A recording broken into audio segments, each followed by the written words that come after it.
Hi எல்லாருக்கும் வணக்கம். நம்ம இன்றைக்கி உருண்டை குழம்பு செய்கிறது எப்படின்னு பார்க்கலாம். கடலைப்பருப்பு நான் ஒரு அரை மணி நேரம் ஊற வச்சு எடுத்து வச்சுருக்கேன்.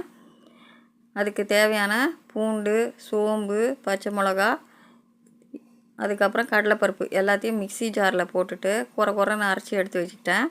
வாணலில் எண்ணெய் சூடான உடனே இந்த மாவு வடை மாதிரி தட்டி சும்மா பொரித்து எடுத்து வச்சுருக்கேன். சில பேர் உருண்டையாக பிடிச்சி அப்படியே குழம்பு கொதிக்கும் போது போட்டுருவாங்க. சில பேர் ஆவியில் வேக வச்சு எடுத்து வைப்பாங்க. நான் பொரித்து எடுத்து வச்சுருக்கேன் எண்ணெயில். இது ஒரு தனி டேஸ்ட்டாக இருக்கும். இந்த உருண்டையும் உதிர்ந்து போகாது. ஒரு வாணலில் எண்ணெய் வச்சு கடுகு பொரிஞ்ச உடனே வெங்காயம் சேர்த்துட்டு பூண்டு தட்டி வச்சதையும் சேர்த்துட்டு வதங்கினதுக்கப்புறம் நம்ம பொரித்து வச்ச வடையை தூக்கி அதில் போட்டுட்டு அதையும் இந்த எண்ணெயில் பிரட்டி எடுத்துட்டு அந்த குழம்புக்கு தேவையான மஞ்சத்தூள், சாம்பார் தூள், என்கிட்ட குழம்பு தூள் இல்லை, அதனால் சாம்பார் தூள் தான் போட்டிருக்கேன்.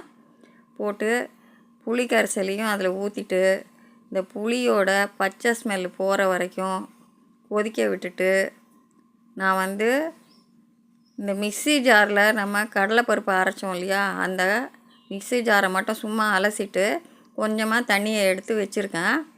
நான் இந்த குழம்பு கொதித்து வரும்போது அந்த தண்ணியை இதில் சேர்த்துட்டோம்னாக்கா அந்த குழம்பு ஓரளவுக்கு திக்காக வந்துடும். இது சாப்பாட்டுக்கு சூப்பராக இருக்கும். முக்கியமாக பழைய சாதத்துக்கு, அந்த தண்ணி சாதத்துக்கு வச்சு சாப்பிடும்போது இன்னும் சூப்பராக இருக்கும். நீங்கள் ஒரு முறை செஞ்சு சாப்பிட்டு பார்த்துட்டு எனக்கு கமெண்ட் பண்ணுங்கள்.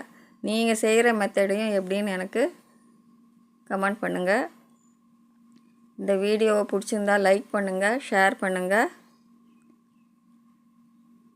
குழம்பு கொதித்து வரும்போது நம்ம கருவேப்பிலை, கொத்தமல்லி எல்லாம் போட்டு இறக்கிட்டோம்னா குழம்பு ரெடி. தேங்க்யூ ஃபார் வாட்சிங்.